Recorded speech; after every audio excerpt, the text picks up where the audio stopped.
Hello everyone, वंदना academy में एक बार आपका फिर से स्वागत है। मैं वंदना मुदगल। तो जैसा कि मैंने आपको बताया था कि हम जीन पियाजे की संज्ञानात्मक विकास की अवस्थाएं पढ़ेंगे। तो चलो शुरुआत करते हैं और डेली आपको चैनल पर वीडियो मिलती रहेंगी, तो चैनल को सब्सक्राइब अवश्य कर लें ऐसी ही वीडियो देखने के लिए। और प्रैक्टिस भी आपको बहुत सारे कराए जा रहे हैं, प्रैक्टिस भी मिलता रहेगा साथ ही साथ में। लेकिन अब आपको कंटेंट पर वीडियो आज से मिलना शुरू हो रही हैं। तो सबसे पहले बात करते हैं जीन पियाजे। तो जीन पियाजे ये कहाँ के निवासी थे? तो ये आपके स्विट्जरलैंड के निवासी थे और इन्होंने जो प्रयोग किया ये अपने बच्चों पर प्रयोग किया था। और इन्होंने अपने बच्चों के पर जो प्रयोग करके जो इन्होंने अवस्थाओं में जो परिवर्तन देखे कि किस अवस्था में बच्चा क्या सीखता है, क्या परिवर्तन होता है, तो उन्हीं के आधार पर इन्होंने संज्ञानात्मक विकास का सिद्धांत दिया। अब संज्ञान किसे कहते हैं? तो ये आपका जो भी विचार होते हैं, जो भी अधिगम होता है, यानी बच्चा जो भी सीखता है, संज्ञान, ठीक है, जानना। संज्ञान का अर्थ होता है जानना। तो इन्होंने यानी जानने की अवस्था, यानी बच्चा किस तरीके से सीखता है, इसकी ये 4 अवस्थाएं बताई हैं।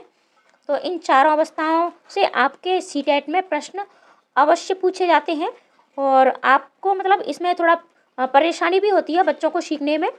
तो चलो आज हम इन्हें बिल्कुल आसानी से ट्रिक के साथ पढ़ेंगे और आज के बाद आप इन्हें कभी भी नहीं भूलोगे। तो चलो शुरुआत करते हैं।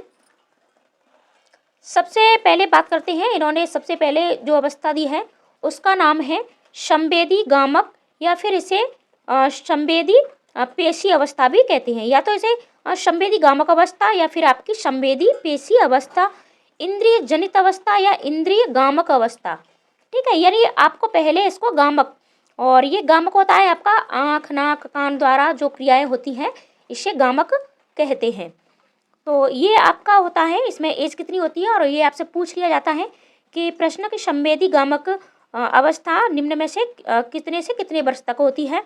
तो ये आपकी होती है 0 से 2 वर्ष, यानी जन्म से लेके 2 वर्ष तक। तो जन्म से लेके 2 वर्ष तक में बच्चा क्या क्या सीखता है? तो इसमें जीन पियाजे कहते हैं कि मूल व्यवहार आरंभ, यानी इस बच्चे का मूल व्यवहार आरंभ हो जाता है, जैसे हंसना, रोना, ठीक है, इस तरीके का। और पुनरावृत्ति बच्चा बहुत करता है हर चीज़ का, यानी उसने जो भी कार्य सीखता है तो उसकी पुनरावृत्ति, यानी बार बार उसी कार्य को बच्चा बहुत करता है 2 वर्ष तक। और बड़ों का अनुकरण करता है। वस्तु स्थायित्व, यानी वस्तु स्थायित्व का क्या अर्थ होता है? वस्तु स्थायित्व का अर्थ होता है कि यानी वस्तु उसे जब दिखाई नहीं देती है लेकिन फिर भी उसे पता है कि वस्तु है। ठीक है, यानी जैसे उसे अपनी माँ दिखाई नहीं देती है लेकिन उसे पता है कि वो यही कहीं है और वो रोना शुरू कर देता है। ठीक है, तो ये वस्तु स्थायित्व होता है, यानी वस्तुओं को देखकर सुनकर ज्ञान ग्रहण करता है इस अवस्था में 0 से 2 वर्ष। आगे की अवस्था है आपकी, और ये अवस्था का नाम है, दूसरी अवस्था का पूर्व संक्रियात्मक अवस्था, या इसे प्राक संक्रियात्मक अवस्था कहते हैं। तो इसमें कितने वर्ष की अवस्था होती है बच्चे की? तो इसमें बच्चे की आयु होती है 2 से 7 वर्ष। अब 2 से 7 वर्ष का बच्चा क्या क्या संज्ञान करता है, क्या क्या सीखता है, यानी उसके ज्ञान वह कितना ज्ञान ग्रहण कर लेता है। तो इसमें सबसे पहले बात करते हैं, वो जीववाद जान जाता है। यानी जीववाद उसे कहते हैं कि यानी जो वस्तुएं यानी जीवित नहीं होती हैं लेकिन फिर भी उन्हें वो जीवित समझता है, जैसे गुड़िया। ठीक है, बच्चे के खिलौने होते हैं, जैसे गुड़िया है, ठीक है, कोई भी खिलौना है, और इस खिलौने को वो क्या समझता है? जीवित समझता है, यानी उससे वो एक जीवित यानी जैसे जीवित मनुष्य होता है उस तरीके से बात करता है अपने खिलौनों से, अपनी गुड़िया से या गुड्डा से, वो जो भी है, तो इससे यानी वो अपने आप से बातें करने लगता है। अब बात करते हैं अभिलोमियता। अभिलोमियता यानी बच्चा कुछ बनाना तो सीख जाता है, ठीक है, लेकिन फिर क्या है कि वो उसके मूल बिंदु पर वापस नहीं आ पाता है, जहाँ से यानी शुरू होता है तो वहाँ वापस नहीं आ पाता है 2 से 7 वर्ष का बालक, और पड़ोसी बच्चों के साथ खेलना प्रारंभ कर देता है। अहम केंद्रित, यानी बच्चा इसमें वो अपने आप पर यानी अहम केंद्रित होता है, उसके पास जो भी चीज़ें होती हैं वो दूसरों से शेयर करना नहीं चाहता है। अगर बच्चे की आप थोड़ी सी बुराई कर दो तो उसे बहुत बुरा लगता है, यानी अहम केंद्रित बच्चे का स्वभाव हो जाता है इसमें। अब बात करते हैं तीसरी अवस्था की, और ये अवस्था है आपकी ठोस या मूर्त संक्रियात्मक अवस्था। अगर आप चैनल पर पहली बार जुड़ रहे हैं तो डेली आपको कंटेंट बेस्ड अब क्लासें मिलेंगी, ठीक है। तो चैनल को आप सब्सक्राइब अवश्य कर लें और वीडियो को अपने दोस्तों को शेयर भी कर दें। आप बिल्कुल भी सपोर्ट नहीं करते हो तो प्लीज़ सपोर्ट किया करें, वीडियो को शेयर भी किया करें और चैनल को सब्सक्राइब भी कर लें। लाइक कमेंट करके भी बताया करें कि आपको वीडियो कैसी लगती है। आपके लाइक कमेंट से हम भी मोटिवेट होते हैं। तो एक छोटा सा प्रयास हम आपकी सफलता के लिए करते हैं, तो आप एक लाइक कमेंट तो हमारे लिए बनता ही है। बात करते हैं ठोस या मूर्त संक्रियात्मक अवस्था, यानी इसे ठोस संक्रियात्मक अवस्था भी कहते हैं या फिर इसे मूर्त संक्रियात्मक अवस्था भी कहते हैं। अब ये बात करते हैं ट्रिक की, कि जैसे ट्रिक पर मैं सारी मतलब आपको ट्रिक बताऊंगी कि कौन सी अवस्था को आपको किस तरीके से ट्रिक से याद करना है, और ये मैं लास्ट में आपको बताऊंगी, ठीक है। मूर्त संक्रियात्मक अवस्था, और इसकी आयु कितनी होती है, तो यहाँ बच्चे की आयु होती है 7 से 11 वर्ष, यानी बच्चा 7 से 11 वर्ष का हो जाता है। और इस अवस्था में बच्चा क्या क्या सीख जाता है, तर्क पर आधारित चिंतन करने लगता है। लेकिन ये जो चिंतन होता है उसका, तो ये चिंतन मूर्त चिंतन होता है, ठीक है।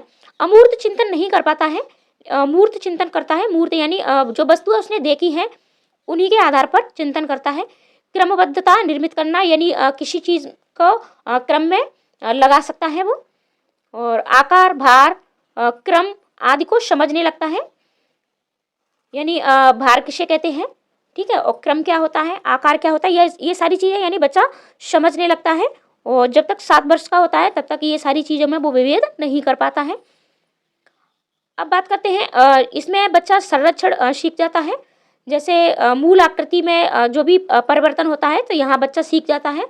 और आपका जो 0 से 2 वर्ष की अवस्था है वहाँ संरक्षण का अभाव पाया जाता है। संरक्षण परिरक्षण का अर्थ होता है कि जैसे बच्चे ने कोयल देखी और कौआ देखा, ठीक है, कोयल और कौआ तो दोनों में वो विभेद नहीं कर पाता है, ठीक है।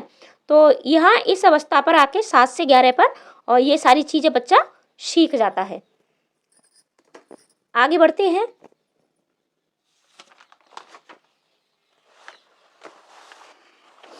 और ये जीन पियाजे के द्वारा दी गई लास्ट आपकी अवस्था है, यानी उन्होंने कितनी ये आपकी अवस्थाएं बताई हैं, तो बच्चे के संज्ञान की यानी सीखने की उन्होंने 4 अवस्थाएं बताई हैं और ये आपकी चौथी अवस्था है।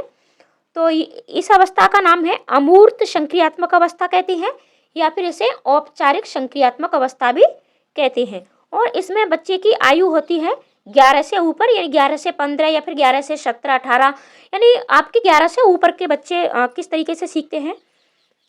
तो यहाँ बच्चे अमूर्त चिंतन प्रारंभ करते हैं, ठीक है, यानी मूर्त, यानी बच्चे मूर्त के अलावा अब यहाँ चिंतन उनका कैसा हो जाता है, अमूर्त हो जाता है, औपचारिक हो जाता है। अब सारी चिंतन करने लगते हैं। एक आपका होता है अभिसारी, और अभिसारी चिंतन आपका मूर्त चिंतन होता है, ठीक है, यानी इसका एक ही उत्तर निकलता है। और अपसारी चिंतन यानी बहुत तरीकों से बच्चे अलग अलग तरीकों से सोचने लगता है, तार्किक चिंतन करता है। और समस्या यानी उसके सामने जो भी समस्या है उसका वो स्वयं से समाधान भी करने लगता है। अब इन्होंने बात की है स्कीमा की। तो स्कीमा क्या होता है, तो स्कीमा यानी बच्चे की सूचना का भंडार गृह। बच्चे यानी उसने जो कुछ भी सीखा है, ठीक है, तो जो कुछ भी बच्चे ने सीखा है उसको उन्होंने क्या नाम दिया है, स्कीमा। और इसको यानी अब बच्चे ने जो भी संज्ञान जो भी सीखा है उसका जब वो प्रयोग करता है, ठीक है, तो ये क्या कहलाता है, स्कीमा कहलाता है। यानी अपनी वो स्कीमा के आधार पर, अपनी जानकारी के आधार पर बच्चे अपने ज्ञान का प्रयोग करता है। तो ये सूचना भंडार गृह हो गया, यानी बच्चे ने इतनी भी संज्ञान किया, जितना भी सीखा, ठीक है, वो स्कीमा कहलाता है। और स्कीमा का वो जहाँ भी प्रयोग करता है, यानी अपने ज्ञान का जहाँ भी प्रयोग करता है वो स्कीमा कहलाता है।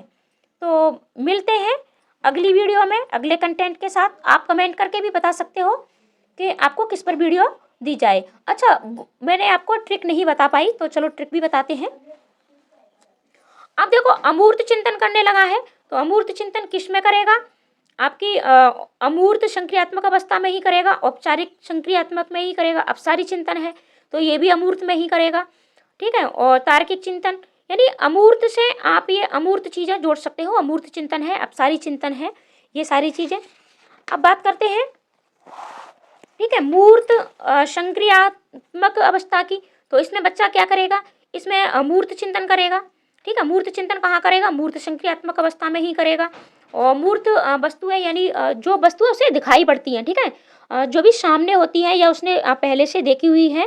ठीक है, तो यानी मूर्त यानी मूर्ति मान के चलिए। ठीक है, यानी जो भी वस्तु दिखती है तो उस आधार पर ये सारी चीज़ें बच्चा कब करेगा? मूर्त में करेगा। ठीक है, अब पूर्व संक्रियात्मक, तो आप ये देख सकते हो कि ये पूर्व की अवस्था है।